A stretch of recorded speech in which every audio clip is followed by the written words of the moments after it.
There is a term called excellence, there is a term called brilliance, another term is being a prodigy. And if all these terms were to mix together and act as one person, it will certainly be a person we all know. So, today in episode 5 of What Makes Them So Great, we will be talking about that one person.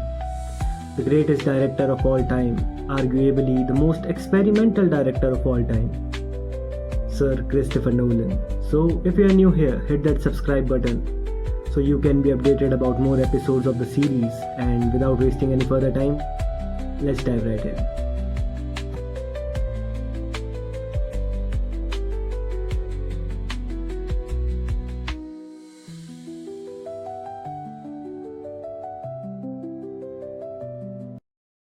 The first thing that sets Christopher Nolan apart from other directors is the non-linear approach of storytelling. जैसे कि बाकी contemporary directors या फिर बाकी कोई भी director हो, they follow chronological order to make film, to make the story work. But Christopher Nolan likes to make a puzzle out of his films. हर एक पीस, हर एक एलिमेंट इंजैम्बल्ड. आपको पता भी नहीं है कि कब कहाँ से क्या चीज़ आ रही है, कब कहाँ पे क्या जा रही है. Every film working on a different story, different perspective, different experimentation. जैसे कि मेमेंटो के अंदर 2 टाइमलाइंस, टेनेट के अंदर आप देख रहे हैं कि चीज़ें आगे भी जा रही है, पीछे भी जा रही है at the same time. Interstellar के अंदर ऐसे सवाल पूछना जो शायद किसी ने सोचे भी नहीं थे एग्जिस्ट कर सकते हैं. या फिर इंसेप्शन के अंदर रियलिटीज़ की 5 लेयर्स को खोल के रख देना.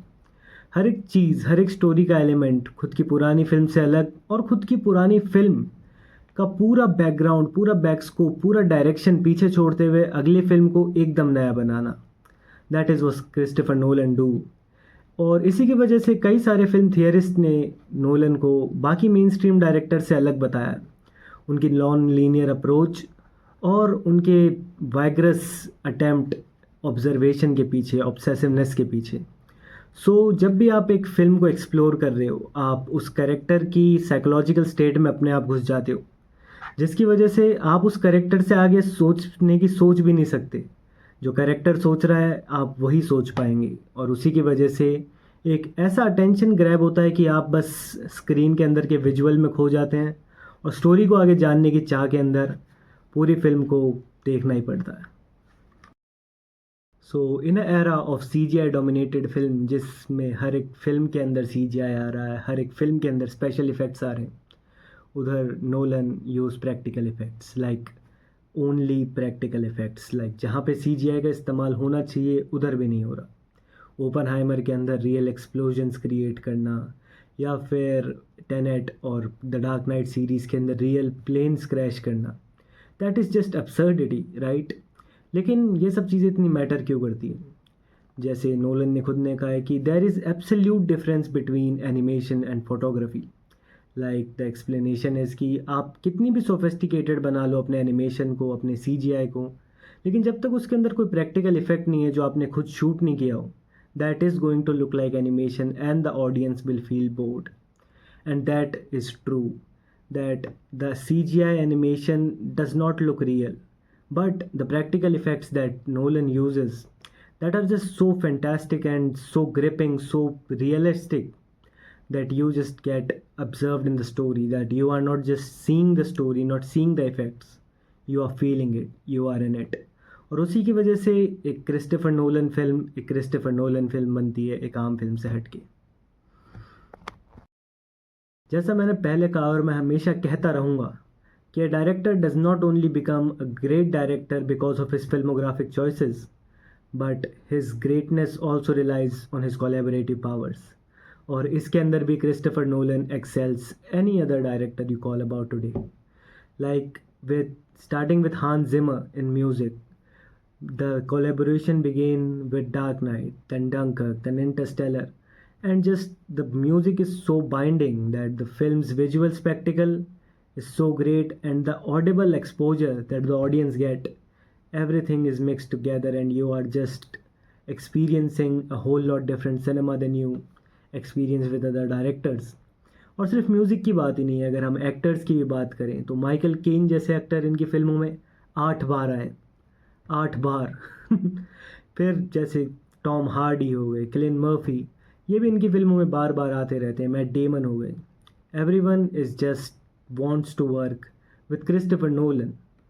और सिर्फ एक्टर्स और म्यूजिशियंस की बात नहीं है, when we were talk about cinematography like Hoyte van Hoytema, इनकी इस चीज़ के अंदर भी कोलैबोरेटिव पावर्स इतनी अच्छी है कि the film gets a different look and the people experiencing it gets a different cinematic approach every time they watch a Nolan movie.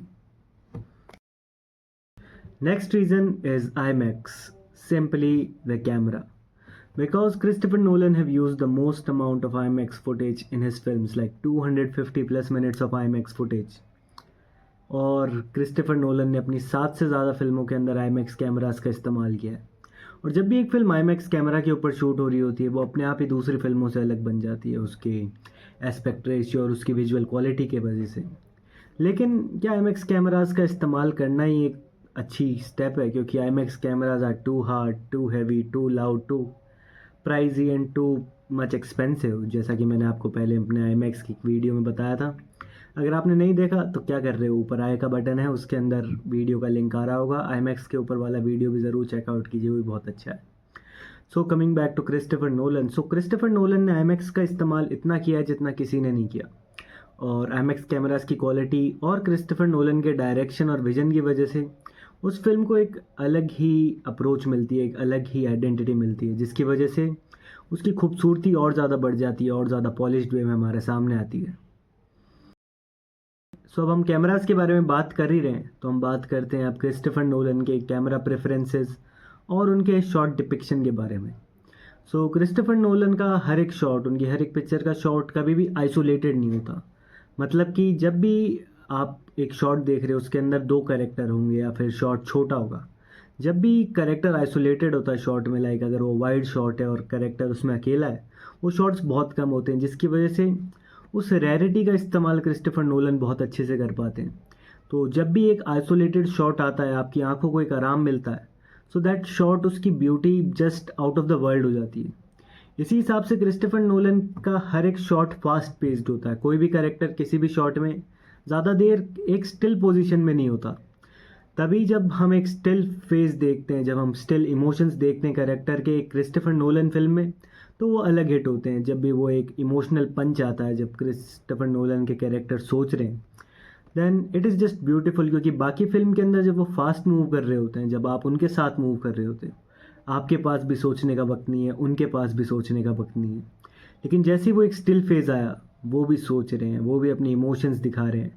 इसी के साथ अब आपके भी इमोशंस बाहर आते हैं, आप भी सोचते हो, आप भी वक्त लेते हो, जिसकी वजह से वो पूरा शॉट, उसकी ब्यूटी 10x ज़्यादा हो जाती है।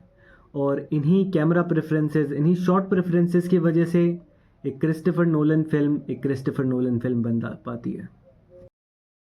So this was it for today's video. मेरे हिसाब से यही सारे रीज़न थे, जितना मुझे पता है क्रिस्टोफर नोलन के बारे में, कि जो उन्हें बाकी डायरेक्टर से अलग, बाकी डायरेक्टर से अच्छा और इतना ग्रेट बनाते हैं। So if you enjoyed the video, please consider giving it a like and tell me your favorite Nolan movie in the comment section, and subscribe to the channel for more such amazing videos like these. And check out other episodes of the series, they are also very interesting, especially the episode on Robert Eggers. So on that note, I will meet you in another video.